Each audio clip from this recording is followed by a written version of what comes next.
Tell us about tell the people out there about putting a team together. When you're an independent artist, what who are some team members that you need to have if you're going to make this business go? All right, so everything needs to be organic in some way. So you should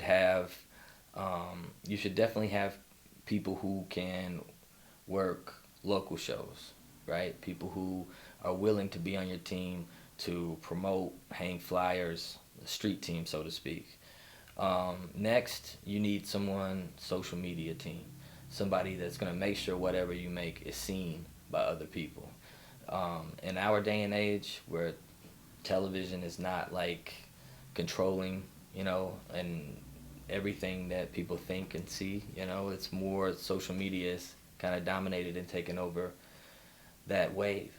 So it's important to have a social media team on your side. So you have to have somebody who knows what they're doing. I'm not talking about somebody who's just like adding people on Instagram and then going back and deleting them on Instagram. Okay, I'm talking about somebody who's looking at metrics, looking at who understands who likes what you do, and targeting those people. Who understands what a media funnel is, who knows, like, okay, not only if somebody engages with your work, how to follow up with that person, but also how to turn that person into what we call a super fan, right? Super fan is someone who would invest at least $50 in your music. So, and that's not because they're just listening to your music. To invest $50 in your music is probably on the merch side. They bought a hoodie, a T-shirt, something of that nature, or they contributed somehow to, some other campaign that you held. You know, Aside from that, you need a publicist. A publicist is somebody who is going to get media for you. Most people won't believe in you unless they see other people believing in you. So they need to see that other people from other places authenticate your name and your brand. So, like, if a large publication, hip hop publication, brings you onto their website or their blog, it might be enough for other people who have read um, people they already think are authentic artists or established artists to equate you with those artists on the same level, right?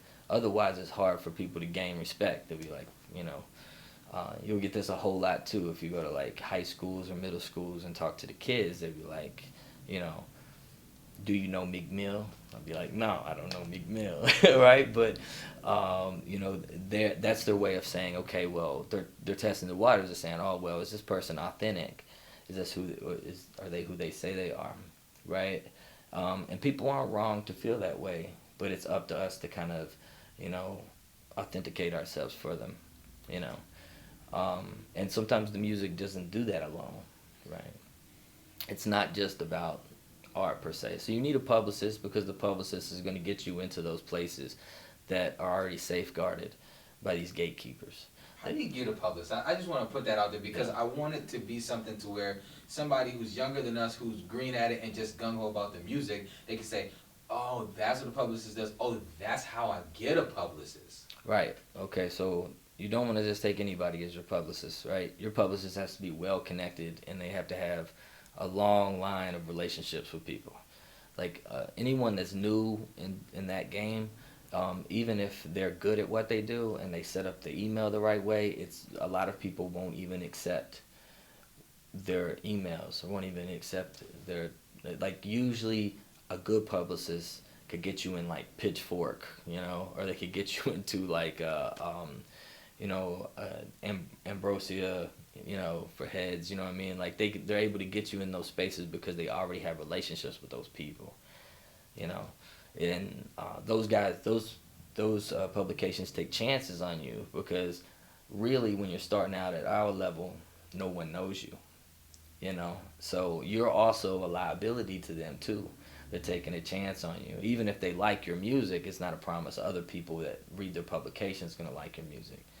So the publicist is super important. Now, how do you get a good one? Well, there's tons of places out there that do publicist work. Okay, I mean all over the country, and you can do Google searches, but most of them are not even open to you submitting your work to them. Okay, so that means you already have to know somebody on the back end that's going to be able to talk to the publicist for you. Okay. There are some people that will take you off the strength of your music, and you can submit it through a form on their websites and stuff like that. But a lot of times, where you meet these people are at like music conferences or at like meet and greets. So that's what's important. Like you have like a social life. You're out there, even if you're not performing, you're shaking hands. Like South by Southwest is important.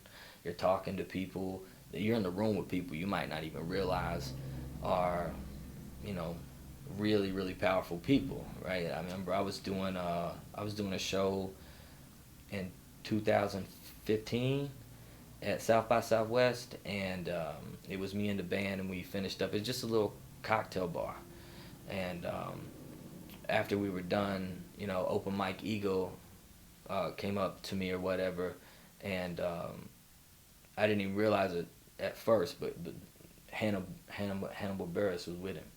You know, like it's these people are just sitting here listening to your stuff. You wouldn't even know unless you know, you were really just tuned in or trying to look that way. But South by Southwest is just filled with artists and people that are trying to make it, and that's the key to you being able to network and put all this stuff together. So I mean, I ended up getting my first publicist via my producer. Right, he knew some publicists from Nashville, and then the second publicist I reached out to, he was a connect from South by Southwest. He ended up being a guy from Canada, and he not only helped me with the publicist side of things. This I guess segues into the next part. He helped me with radio. So the next thing was, okay, you need your music heard by other people so it can be authenticated by other people. So radio's a huge thing still. Even though you're probably not going to get on like Hot 97, you probably can get on a lot of CMJ college, you know, radio stuff. And even though it doesn't pay you a whole lot, you're not going to get huge residual checks or whatever from CSAC because people are playing you on college radio. It gets you heard, and by ears of people that you might not even expect will listen to your music. So that's another part of the team. So you have get your publicist, you have get your street team, mm-hmm. you have your social media people, and then you're saying get a person that works at the radio. Works radio, right? And sometimes like the publicist is hand to hand with that. Like now, a lot of publicists now are moving away from blogs because people don't trust blogs as much.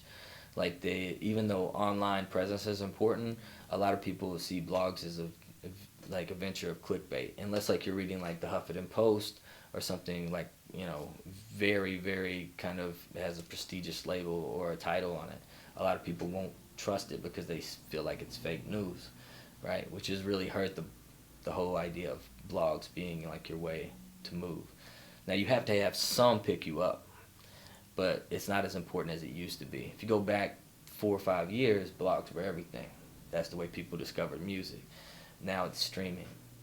So what publicists do now is that they not only get you in the blog, but they also make sure that they get you on playlists so that you're able to get streamed through Spotify, through SoundCloud, all of these different outlets, through YouTube, which is important because it's hard to get discovered on your own in that respect.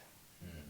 Which another part I might add to the social media part is things like learning about search, like the way people search, like the SEO stuff, and like the whole idea of like how you can put your name first if someone's looking, like someone types hip hop into Google, you know, what are they gonna find? You know what I'm saying? You want people to run into the right stuff, you know, and you can make sure that that's done right if you look more in and do more research on how people search. So. That makes perfect sense, man. That makes perfect sense. So now you got your team together. Are there any other parts of the team that you think are really essential to really getting the ball rolling? Because while you're making songs and making art and partnering with your producer, because he's also a teammate, mm-hmm. You got all these other people. Are there any parts of the music that were missing? Any parts of the business side that were missing? Or maybe a lawyer, attorney, or something like that? Right. Yeah. No. My music attorney, my entertainment attorney, or whatever. She just.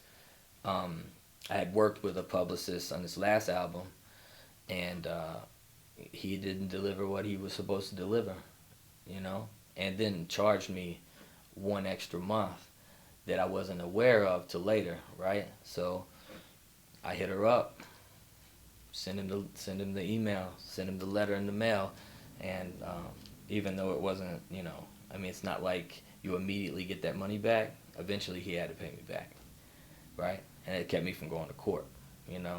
So lawyer definitely important to have, you know. They're important people because I mean the thing is too is like just knowing her allowed me not to even end up having to pay a ton of money either to her.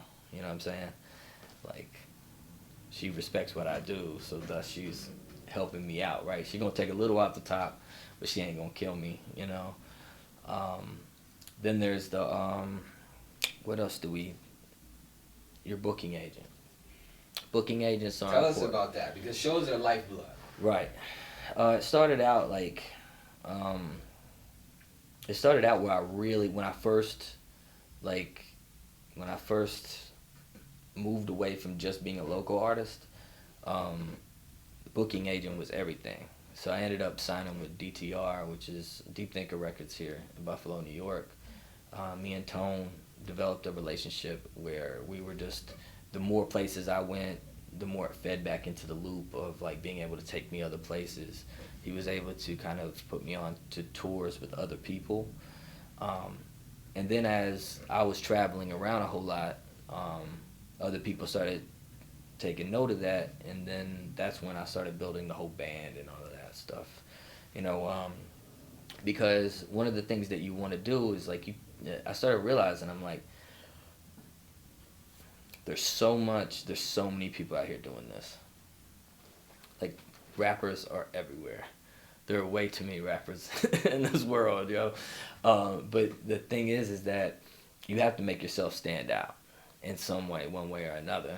And it started out by just me adding like something different to the show. I mean, I started working with Tamika Sweet, and she was doing violin. And then I was like, okay, well, we got violin. I was like, I'm going to get a projector screen and take some of my music videos and project them at the screen as I'm rapping, you know. And then after that, I was like, let's add a drummer to the set, you know. And then I ended up working with a couple of people back home at first, but then David Teaspoon Hewlett and me and Spoon started working together, and Spoon put together a band named The Faction, and then we added all this stuff together, and it made us like a very unique traveling, you know, act. Yeah. You know, and so now I'm hitting a niche market. You know, it's not like I'm just out there, you know, trying to grab every single person who's interested in what I say.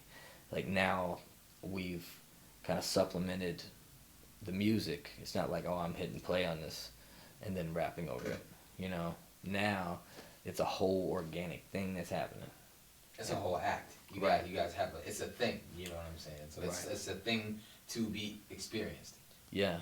So like the music is one thing, but then there's another layer. Like I'm also telling a story throughout the whole set, and so the set. Which I see in your lyrics. Yeah. Right. Yeah. So like an album to me has to tell a story.